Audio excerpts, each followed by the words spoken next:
So in Italy, something big has just happened actually relating to video games and crime. Yeah, so there's a very big video game selling ring that was just busted in Italy, and allegedly, the reason it was actually brought down by authorities is because apparently these consoles are not actually official consoles. They are basically fake consoles that have a bunch of legitimate video games on them. Which I think is kind of interesting because sometimes when you hear of like bootleg video games, you actually think of the video game itself as being a bootleg product. Sometimes the other way around isn't focused on as much, fake consoles that have legitimate video games on them. So as it looks, 9 individuals were arrested in this alleged illegal video game ring. Now apparently there were 12,000 consoles in the ring that was busted, and it was kind of a weird number to give, but the article said that 47 million video games in total were on the consoles, so kind of doing the math, 47 million divided by 12,000, you get about 4,000 games per console. Now it's said that these consoles, I don't know how much they were selling them for, by the way, but they had a lot of old 80s and 90s quote-unquote retro video games on them. So games from like Atari consoles, Nintendo, Sega. Now they don't actually name like the product allegedly that these vendors were selling, so I don't know exactly what the console itself kind of looked like or what the whole idea was. But I'm only assuming it's kind of one of those like knockoff emulator consoles that I've actually seen a lot on promoted on like TikTok. Yeah, I see these a lot where it's like these handheld consoles, kind of looks like a Game Boy or maybe a PSP that has like thousands of old games on them. And I have always thought it's very interesting that these people are just kind of like openly selling this product, because I've always kind of wondered, like, there's no way that it is legal. I'm not going to name these products because, maybe I'm wrong, but I can almost guarantee that that's probably what this was. And these consoles will go by different names. I've seen a lot of different names thrown out. But yeah, I've always thought, with the copyright, obviously, of Nintendo, Sega, etc. Yeah, there's no way it's legal. Now, the very interesting thing, by the way, about this story is that from what I am seeing, the bust itself,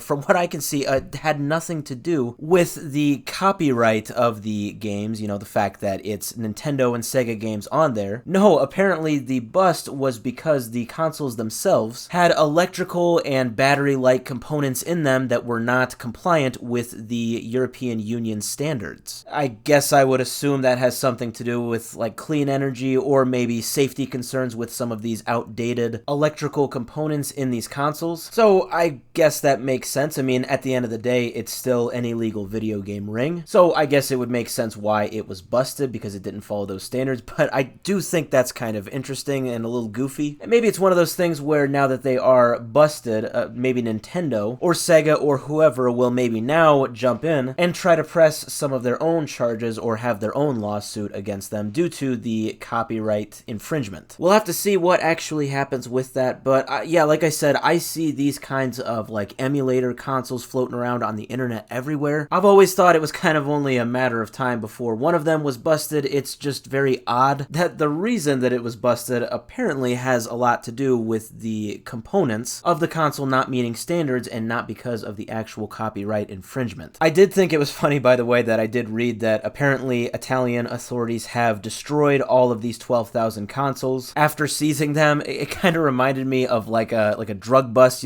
Sometimes you'll see that in the news and you'll see like the picture that the police will post of like all of these bags of drugs that have been caught. I don't know, there's something funny about it that like instead of drugs, it's like consoles with like Mario and Mega Man on it. But nonetheless, you do the crime, you do the time. So I don't know what's going to happen with these 9 individuals who have allegedly been in charge of this huge, expensive video game ring, but now they are busted. I don't know if more will come down the road. It definitely could happen in Italy or definitely in other countries as well.